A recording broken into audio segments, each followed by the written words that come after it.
Friends, मैं कनिका गौतम एक बार फिर आपके सामने एक न्यू चैप्टर लेके आई हूँ जो है हमारे चैप्टर नंबर 4 मानचित्र यानी कि मैप, जो है क्लास 6 का द अर्थ आवर हैबिटेट का यानी कि पृथ्वी हमारे आकाश का है चैप्टर नंबर 4। तो फर्स्ट क्वेश्चन है what is a map called, यानी कि मैप क्या होता है। देखो हम सभी जानते हैं कि मैप क्या होता है। जैसे हमारा इंडिया का अगर हम मैप जाने तो हम कोई इंडिया में, पूरी इंडिया में थोड़े बड़ा बड़ा इतने जैसे कहीं 500 किलोमीटर होगा तो अपन पूरा 500 किलोमीटर पूरा थोड़ी देख सकते हैं। तो हमको उसको एक कागज पे या एक उसमें बनाकर हम उसका मतलब जैसे 500 को हम पांच नंबर से डिफाइन कर सकते हैं, मतलब उनका रेशो सेम होना चाहिए। तो इस हिसाब से हम जो हमारी पूरा इंडिया है, इंडिया का हम थोड़े से पार्ट का अगर एक पोर्शन अगर अपन ले तो उसको एक पेपर में बनाना चाहें तो उससे हम क्या बना सकते हैं, मानचित्र बना सकते हैं। तो देखो यहाँ पर हम मैप इजीली बना सकते हैं, बस उसका स्केल होना चाहिए, वो सेम होना चाहिए। जैसे अगर हम 500 किलोमीटर 500 किलोमीटर को किसी जगह को डिफाइन कर रहे हैं तो उसका स्केल अगर अपन 5 लेंगे तो वो उसका रेशो अपना 100 का रेशो आ जाएगा, मतलब 1/100 पार्ट आ जाएगा। तो इस हिसाब से हम स्केल के हिसाब से मानचित्र को डिफाइन कर सकते हैं। नेक्स्ट क्वेश्चन है एटलस किसे कहते हैं, यानी कि व्हाट इज कॉल्ड एटलस। देखो बहुत सारे मैप्स को अगर हम एक साथ इकट्ठा कर दें और उससे जो बुक बनती है उसको ही हम क्या बोलते हैं, एटलस बोलते हैं। ठीक है, नेक्स्ट क्वेश्चन है how many types of maps are there, यानी कितने अलग अलग तरह के मानचित्र हमारे पास होते हैं, मैप हमारी तरफ होते हैं।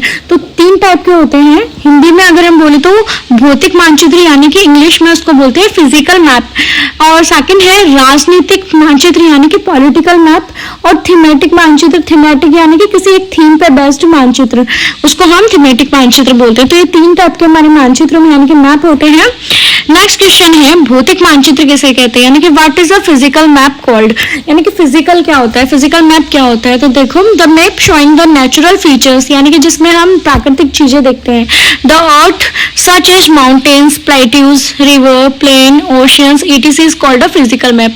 देखो ये मैंने यहाँ पर आप लोगों के लिए ये मैप बना हुआ है, ये फिजिकल मैप है। तो यहाँ पर हमें जो ये 3D मैप है, तो यहाँ पे जो ब्राउनिश है वो हमारे पहाड़ दिख रहे हैं, ये ग्रीनिश है यहाँ पेड़ वगैरह दिख रहे हैं, और जो येलो येलो है वहाँ रेत वगैरह दिख रही है। तो ये माउंटेन्स वगैरह फिजिकल फीचर को शो कर रहा है। तो ये हमारा फिजिकल मैप का एग्जाम्पल हुआ। सेकंड है राजनीतिक मानचित्र किसे कहते हैं, यानी कि what is a political map called, यानी कि पॉलिटिकल मैप क्या होता है। देखो पॉलिटिकल मैप हम सभी पढ़ते हैं, हम सबकी किताबों में आते हैं। देखो क्या होता है, जिसमें हमें सिटी या the map showing states, town, cities, villages and different countries and states of the world and their boundaries is called a political map.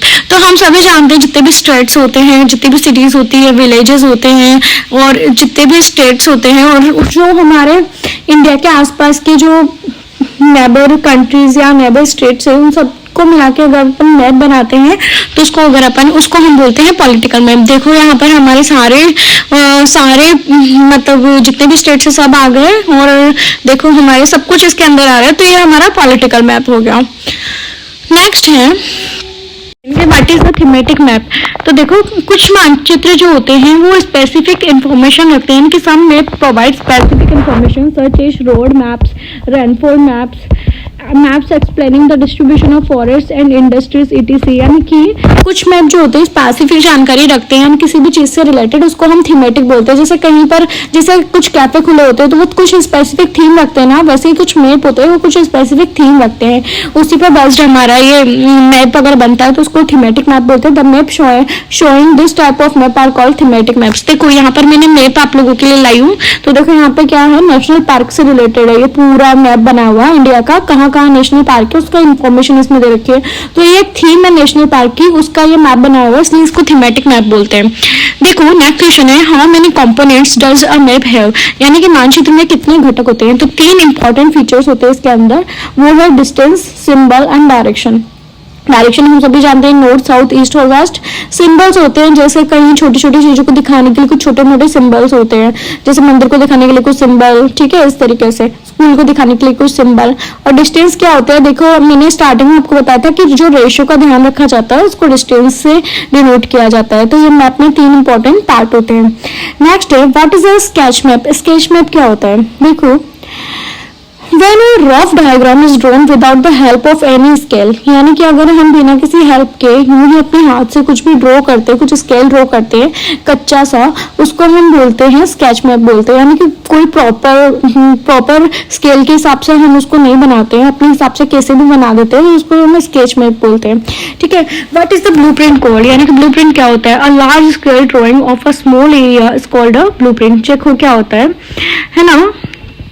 जैसे मान लो कि अगर हम किसी एरिया में रहते हैं, जैसे कोटा में रहते हैं, अब कोटा में हमें उसकी छोटी से छोटी चीज़ों के बारे में इंफॉर्मेशन चाहिए, कहाँ पर कौन सी गली है, कौन से नंबर का घर है, कहाँ क्या चीज़ है। तो इसका एक हम इस छोटे से एरिया का बड़ा एक मैप बनाते हैं जिसमें हमें पूरी डिटेल मिलती है, उसको हम बोलते हैं खाका, यानी कि ब्लूप्रिंट बोलते हैं।